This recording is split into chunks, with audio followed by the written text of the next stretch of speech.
Assalomu alaykum hurmatli kanalimiz kuzatuvchilari.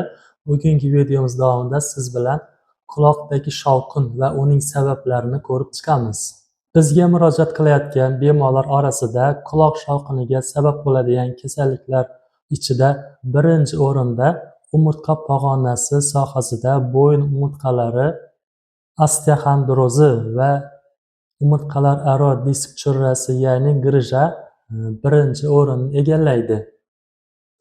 Ya'ni bo'yin umurtqalari siqilishi natijasida umurtqalar orasidan o'tuvchi bosh miyani qon bilan ta'minlashda qatnashuvchi umurtqa arteriyalarini umurtqalar orasida siqilishi natijasida quloqda shovqin paydo bo'lishiga sababchi bo'ladi. Buni aniqlash uchun esa umurtqa pog'onasi bo'yin qismini MRT tekshiruv qilinib, umurtqalar orasidagi siqilish darajasi, osteoxondroz yoki grijja darajasini aniqlab olishimiz kerak. Mana ekranda ko'rib turganingizdek, sog'lom odamda umurtqa pog'onasi bo'yin qismi MRT tekshiruvi va bo'yin grijjasi bor bemorda MRT tekshiruvi ko'rsatilgan. Ikkinchi o'rinda quloqda shovqin bo'ladigan kasalliklarga misol qilib aytishimiz mumkin. Bular o'rta va ichki quloq kasalliklari, ya'ni lor kasalliklari hisoblanadi. Eshitishga javob beradigan nervlar va qon tomirlar ichki va o'rta quloq sohasida joylashgan bo'lib, shu sababli ichki va o'rta quloq sohasidagi yallig'lanish kasalliklari quloqda shovqin bo'lishiga sabab bo'ladi. Buni aniqlash uchun audiometriya tekshiruvi yordamida ichki va tashqi quloq o'tkazuvchanligi, eshitish o'tkirligini tekshirib olishimiz kerak bo'ladi. Agar audiometriyada o'zgarish chiqsa, demak bu bemorni lor vrach davolaydi. Agar audiometriya tekshiruvi yaxshi chiqsa, bu bemorni nevropatolog vrach davolaydi. Mana ko'rib turganingizdek, audiometriya tekshiruv jarayoni rasmda ko'rsatilgan.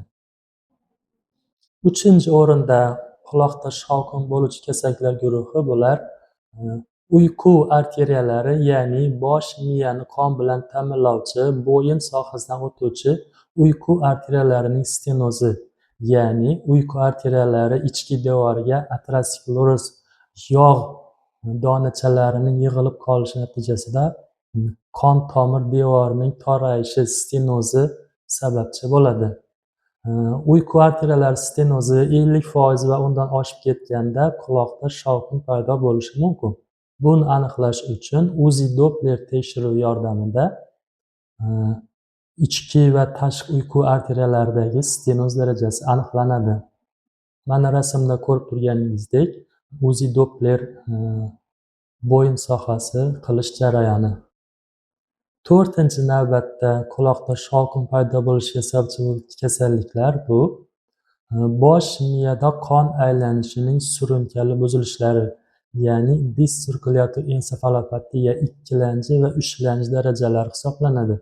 Buning natijasida eshituv nervlari va unga javob beruvchi bosh miyadagi markazlar qon aylanish surunkali buziladi va shu sohalardagi bosh miya va yarim shallari atrofiyasi hisobiga quloqda shovqin paydo bo'ladi.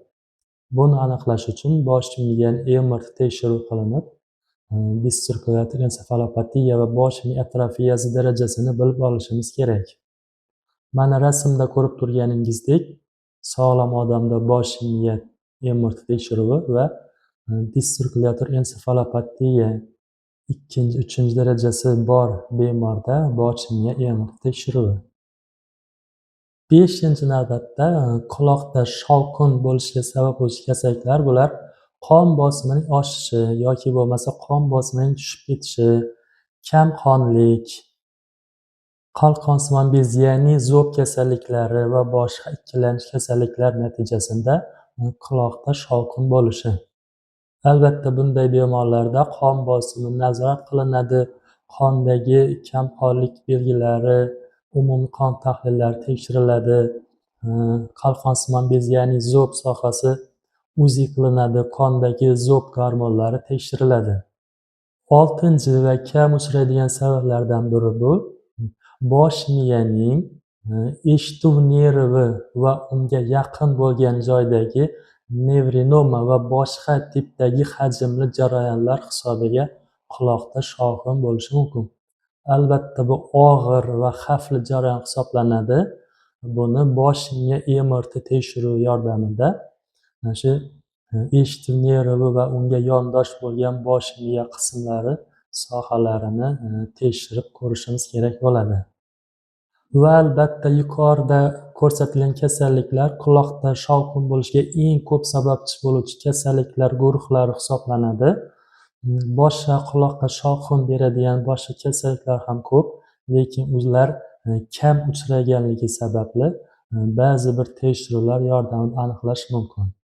Bugungi videomiz sizga ma'qul kelgan bo'lsa, kanalimizni kuzatishda davom eting va obuna bo'lib qo'yishni unutmang.